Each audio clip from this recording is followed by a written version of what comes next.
মাননীয় স্পিকার,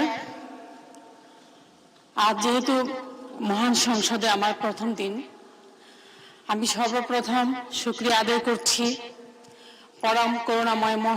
পরম করুণাময় অসীম দয়ালুদাতা মহান রাব্বুল আলামিনের প্রতি তার অসীম দয়ার জন্য। মাননীয় স্পিকার, আমরা যে এই স্বাধীন বাংলাদেশে জাতীয় সংসদে দাঁড়িয়ে কথা বলছি, এই দেশের স্বাধীনতা একদিনে অর্জিত হয়নি। এই দেশের স্বাধীনতা, অধিকার এবং মর্যাদা রক্ষার ইতিহাস দীর্ঘ। আমাদের নেতা বলেছেন, আমাদের আগে দেশ, ক্ষমতার আগে জনতা, সবার আগে বাংলাদেশ। সেই বাংলাদেশ বিনির্মাণে যারা অবদান রেখেছেন, সেই 1957 সাল পলাশীর প্রান্তর থেকে মীর মদন মোহনলাল এবং ফরাসি সেনাপতি সানফ্রে সহ 24-এর গণ অভ্যুত্থানের আবু সাইদ, মীর মুগ্ধ এবং শহীদ ওয়াসিম সবাইকে আমি শ্রদ্ধা ভরে স্মরণ করছি। এই স্বাধীনতা সংগ্রামের পেছনে যারা অবদান রেখেছেন। মাননীয় স্পিকার, আমি গভীর শ্রদ্ধা এবং বিশেষভাবে স্মরণ করছি বহুদলীয় গণতন্ত্রের প্রবক্তা, মহান স্বাধীনতার ঘোষক, বীর উত্তম শহীদ রাষ্ট্রপতি জিয়াউর রহমানকে। আমি গভীর শ্রদ্ধা এবং ভারাক্রান্ত হৃদয়ে স্মরণ করতে চাই। জনপ্রিয়তার বাদখারা যদি হয় নির্বাচন, সেই নির্বাচনে যে নেত্রী কোনোদিন কোনো আসনে হারেননি, বাংলাদেশের সবচেয়ে জনপ্রিয় নেত্রী, যে নেত্রী আমৃত্যু এই দেশের স্বাধীনতা, সার্বভৌমত্ব এবং গণতন্ত্রের জন্য লড়াই করে গিয়েছেন। তিনি লড়াই করেছেন ফ্যাসিবাদের বিরুদ্ধে, তিনি লড়াই করেছেন স্বৈরাচারের বিরুদ্ধে। সেই প্রান্তীয় নেত্রী, মাদার অফ ডেমোক্রেসি, দেশনেত্রী বেগম খালেদা জিয়াকে আমি আজ ধন্যবাদ জানাতে চাই। মহান সংসদ নেতা, যে নেতা নির্যাতিত হয়েছেন, নিপীড়িত হয়েছেন, নির্বাসিত হয়েছেন, রেখে যাওয়া ভাইকে এসে পাননি, রেখে যাওয়া মায়ের জানাজা করেছেন। আধিপত্যবাদের বিরুদ্ধে দ্রোহ, কোটি মানুষের হৃদয় স্পন্দন, খেটে খাওয়া মানুষের কণ্ঠস্বর মাননীয় প্রধানমন্ত্রী জনাব তারেক রহমানকে আমাকে এই সংসদে কথা বলার সুযোগ করে দেওয়ার জন্য আমি মনোনয়ন বোর্ডের সকলকে আমি ধন্যবাদ জানাচ্ছি। আমি আজ এই দিনে আমি মহান স্বাধীনতা যুদ্ধের বীর শহীদদেরকে আমি স্মরণ করতে চাই এই জুলাই আন্দোলনের সকলকে। মাননীয় স্পিকার, আশা করি আমাকে একটু সময় বাড়িয়ে দিবেন, কারণ হচ্ছে আমি 9 বার গ্রেফতার হয়েছি হাসিনার আমলে। আমাকে যদি একবার 1 মিনিট করেও দেন, আমি কিন্তু 9 মিনিট পাই, আর এখানকার 7 মিনিট।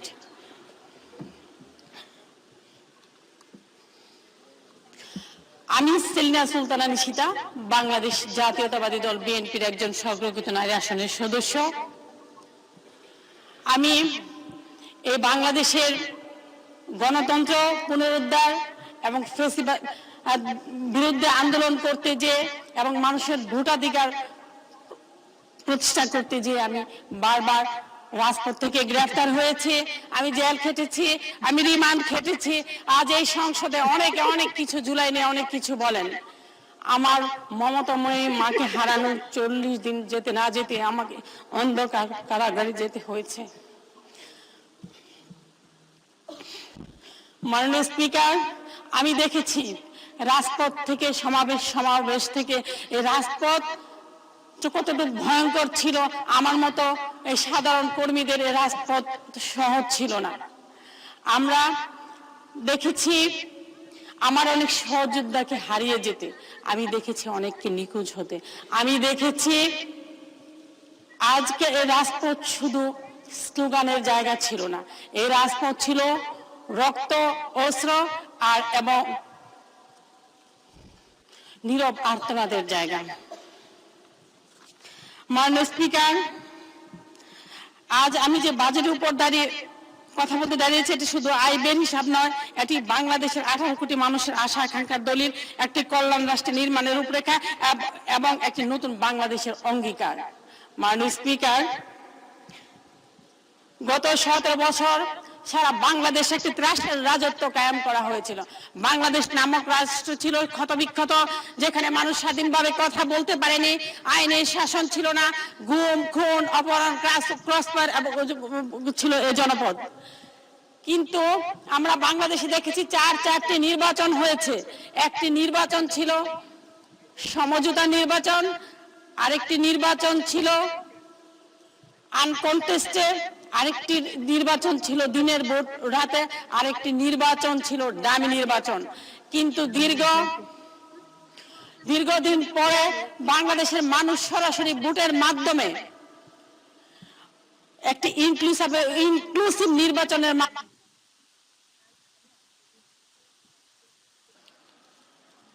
মাননীয় সদস্য সেলিনা সুলতানা, বাংলাদেশের নারীদের ভূমিকা অবশ্যই এই সংসদ সদস্যবৃন্দ স্মরণ করবে, সেই জন্য আপনার বক্তব্য আরো 2 মিনিট বাড়িয়ে দেওয়া হলো।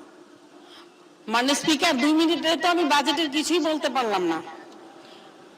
আমি তো প্রস্তুত ছিলাম,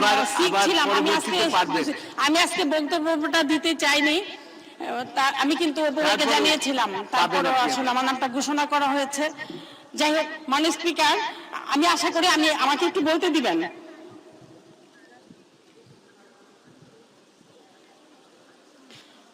এখান থেকে 2 মিনিট স্টার্ট হবে। আমি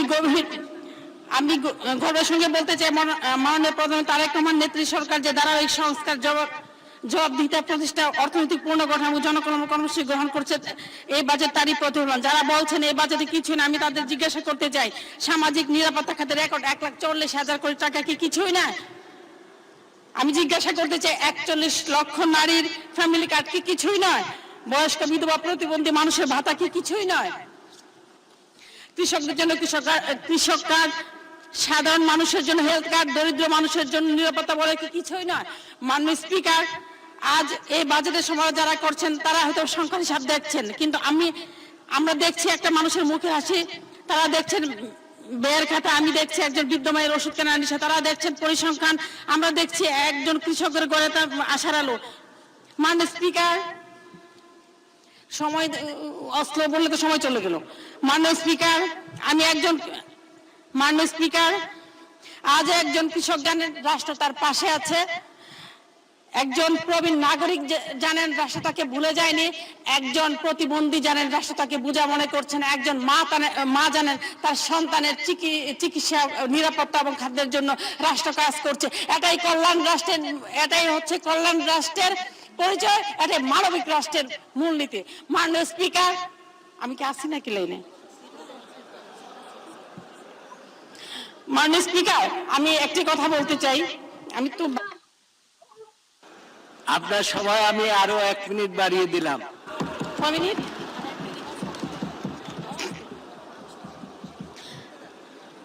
মাননীয় স্পিকার, আমাদের সকলের আশা ও স্বপ্ন ছিল স্বাধীনতা, দেশের জনগণের জন্য দিবে সুখ, শান্তি, সমৃদ্ধি, নিরাপত্তা, উন্নত জীবনের নিশ্চয়তা। আমরা নিজেরা হব নিজেদের ভাগ্য নিয়ন্ত্রণ, বাইরে কারো খবরদারি থাকবে না, বিদেশি শাসন শোষণ থেকে জাতি হবে মুক্ত। আমরা আশা করেছিলাম এখানে গণতন্ত্র থাকবে, আইনের শাসন থাকবে, কিন্তু আমি 71 দেখিনি, আমি 24 দেখেছি। আমি 24-এর সম্মুখ সারির একজন যোদ্ধা, কিন্তু 24 কারো একা না, আজ 24 একটি দল বিশেষভাবে তাদের দিকে নিয়ে যেতে চায়। আমরা সারাদিন কাজ করেছি, আমি শুধু অফলাইন, আমি অনলাইনেও কাজ করেছি। আজকে আমি বলতে চাই, এই বাজেট কৃষকের, এই বাজেট শ্রমিকের, এই বাজেট মেহনতি মানুষের, এই বাজেট নবীনের, এই বাজেট প্রবীণের, এই বাজেট আপাময় জনসাধারণ। এটি শুধু সরকার দলের মানুষের ঘরে পৌঁছাবে না, এটি সফল বিরোধী দলের বন্ধুদের ঘরেও কিন্তু পৌঁছাবে। তাই ধন্যবাদ আপনাকে। মাননীয় সংসদ সদস্য, একটু বসুন। এবারে বক্তব্য রাখবেন জনাব সাইদ উদ্দিন আহমেদ, হালজালা 218 মাদারীপুর 1। আপনার সময় 5 মিনিট।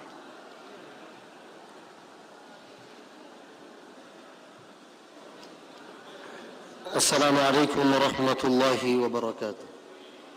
মাননীয় স্পিকার, আপনাকে ধন্যবাদ আমাকে সময় দেওয়ার জন্য। আমি প্রথমেই 2026-27 অর্থ বছরের প্রস্তাবিত জাতীয় বাজেটের উপর আলোচনায় অংশগ্রহণ করতে পেরে মহান আল্লাহর দরবারে শুকরিয়া আদায় করছি এবং তার পাশাপাশি আমার নির্বাচনী এলাকা মাদারীপুর 1 শিবচরের সর্বস্তরের জনগণ যারা আমাকে ভোট দিয়ে বিশ্বাস করে জাতীয় সংসদে পাঠিয়েছে তাদেরকেও এই জাতীয় মহান সংসদ থেকে স্মরণ করছি। মাননীয় স্পিকার, আপনি একদিন বক্তব্য দিতে গিয়ে পিছনের ইতিহাস টানছিলেন এবং সেই ইতিহাস টানতে গিয়ে আমার বংশের মহান পুরুষ হাজী শরিয়াতুল্লাহর ফরাইজি আন্দোলনের কথা আপনি স্মরণ করেছিলেন। সেই বক্তব্যে আমি শুনেছিলাম। আমি সেই বংশের একজন সন্তান যারা দেশের জন্য, এই ভারতবর্ষের জন্য ব্রিটিশ বিরোধী আন্দোলন করেছিল। যেই সম্মানটুকু এই দেশের, এই বংশের পাওয়ার কথা ছিল এই দেশ থেকে, আপনি একজন মহান মুক্তিযোদ্ধা। হয়তো এখানে আরো অনেকে আছেন যারা ক্লাস 7-এ হাজী শরিয়াতুল্লাহর ইতিহাস পড়েছে, যারা 8-এ হাজী শরিয়াতুল্লাহর ইতিহাস পড়েছে, যারা ইন্টারমিডিয়েটে বই পুস্তকে হাজী শরিয়াতুল্লাহর ইতিহাস পড়েছে। কিন্তু মাননীয় স্পিকার, আজকের এই মহান সংসদে দুঃখের সাথে কি বলতে হয় জানেন? সেই 17 বছরে যে ইতিহাস দেশের মানুষদেরকে জাগ্রত করত, যে ইতিহাস এই দেশের যুবকদেরকে জাগ্রত করত, যে হাজী শরিয়াতুল্লাহ তিতুমীদের ইতিহাস এদেশের প্রত্যেকটা মানুষদেরকে দেশপ্রেম শিখাতো, 17 বছরে আমরা দেখেছি সেই ইতিহাসগুলো কাটতে কাটতে আজকে বই পুস্তকে হাজী শরিয়াতুল্লাহ, শাহজালাল, শাহপুরানের তিতুমীরের ইতিহাস খুঁজে পাওয়া যায় না। আমি মাননীয় স্পিকার, আমি এই জাতীয় মহান সংসদ থেকে বলতে চাই, যাদের মাধ্যমে আমাদের ভিতরে স্পিড এসেছে, আমাদের ভিতরে দেশপ্রেম এসেছে, তাদের ইতিহাসগুলো যেন আবার আগামীর পাঠ্যপুস্তকে, আমি আগামীর পাঠ্যপুস্তকে যেন আবার তাদের ইতিহাসগুলো আবার যেন ফেরত আনা হয় এবং আমার দেশের প্রজন্মরা সেটার থেকে সেই ইতিহাস পড়ে দেশপ্রেম যেন আবার তারা জাগ্রত করতে পারে।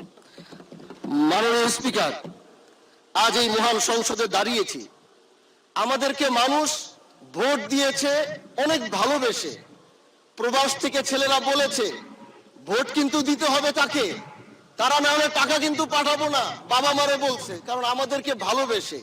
আমাদের কাছে টাকা পয়সা ছিল না, কিন্তু তারা কষ্ট করেছে এই প্রবাসী। আমি একজন ব্যক্তি এই সংসদে যে আমি পোস্টাল ব্যালটে এসে আমি শেষ সময় পাশ করেছি, ফেয়ার নির্বাচন হয়েছিল। আর সেই প্রবাসীরা ফোন দিয়ে তাদের দুঃখের কথা আমাকে বলে, তাদের সেই কষ্টের কথা যখন শুনি এই জাতীয় সংসদ থেকে, তখন আমার ইচ্ছে হয় আমি আমার সেই প্রবাসী ভাইদেরকে নিয়ে কিছু বলি, যারা তাদের জীবনের, যারা এক একজন ফ্রিডম ফাইটার হয়ে দেশের জন্য কষ্ট করছে, যারা নিজের স্ত্রী, পুত্র, সন্তান, বাবা মাদেরকে রেখে যারা কষ্ট করছে।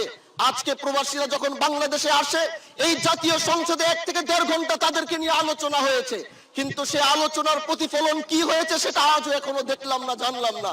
কিন্তু আমরা জানতে চাই, আমরা ফ্রিডম ফাইটারদের পক্ষে কথা বলতে চাই, যারা দেশের পক্ষে লড়ছে, না খেয়ে লড়ছে, ঘাম দিচ্ছে, কষ্ট করছে। এত কষ্ট করার পরও আমার এয়ারপোর্টে এসে তারা প্রশাসনের হাতে তাদেরকে বেইজ্জতি করা হয়, তার অধিকার নিয়ে কথা বলতে পারে না। প্রবাসীরা আজ পাসপোর্টের জন্য দিশেহারা হয়ে গিয়েছে, দেশে আসলে আইডি কার্ড হচ্ছে না। এইখানে যারা মন্ত্রণালয়ে বসে আছেন, আমি কি তাদেরকে জিজ্ঞাসা করতে চাই, তাদের প্রতি কি আপনাদের চোখ কি একটু পড়ে না, মায়া কি একটু হয় না, তাদের জন্য কি একটু দয়া হয় না? আমি চাই এই সংসদ থেকে, এই জাতীয় অধিবেশন থেকে আমি বলতে চাই, এই বাজেট অধিবেশন থেকে বলতে চাই, প্রবাসীদের এই সমস্যাগুলো যত দ্রুত সম্ভব মাননীয় স্পিকার সমাধান যেন এই সংসদ থেকে করা হয়, এটা আপনার কাছে আমার অনুরোধ থাকবে। মাননীয় স্পিকার, এলাকায় কারেন্ট না থাকলে আমাকে ফোন দিয়ে বলে, এমপি সাহেব কারেন্ট নাই কেন?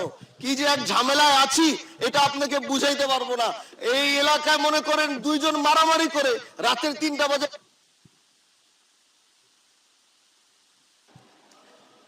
মাননীয় সদস্য, আপনাকে আরো 1 মিনিট সময় বাড়িয়ে দেওয়া হলো। মাননীয় স্পিকার, বাজেট নিয়ে এখানে সবাই কথা বলেছে, এজন্য আমি আর বাজেট নিয়ে বেশি কথা বলতে চাই না, কারণ আমাদের মন্ত্রী মহোদয় চমৎকার সুন্দর বাজেট উপস্থাপন করেছে। আমি শুধু এতটুকু বলতে চাই, বাজেটটা যেন টিকসই হয়, এই বাজেট থেকে যেন কোনো দুর্নীতি না হয়। সরকার চেষ্টা করছে, যখন তারা চেষ্টা করছে আমাদের দ্বারা যতটুকু সম্ভব আমরা সেটা সহযোগিতা করার জন্য প্রস্তুত আছি। যে কথাটি বলছিলাম, মাননীয় স্পিকার বিদ্যুৎ না থাকলে ফোন দেয়, আমাদের এলাকায় বিদ্যুৎ নাই, এমপি সাহেবকে ফোন দেন। আমার কি দোষ? আমার হাতে কি বিদ্যুৎ আছে? আমি কিভাবে এলাকার মানুষকে বুঝাবো? মাননীয় স্পিকার বলেন আপনি। বিদ্যুৎ মন্ত্রীকে অনেকদিন যাবত দেখছি না, আজকে যদি তিনি থাকতেন তাহলে হয়তো আমি তাকে জিনিসটা বুঝাতে পারতাম। এই বিদ্যুৎ সংকটটা খুব তাড়াতাড়ি সমাধান না করলে মান সম্মান ইজ্জত নিয়ে এলাকায় থাকা যাবে না মাননীয় স্পিকার। এজন্য আপনাকে ধন্যবাদ। আমার সময় শেষ, কথা অনেক ছিল, বলতে চাইছি, পারি নাই। আবার কখনো দেখা হবে। বাংলাদেশ জিন্দাবাদ।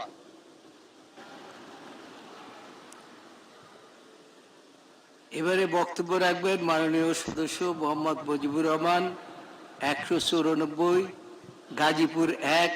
আপনার সময় 6 মিনিট।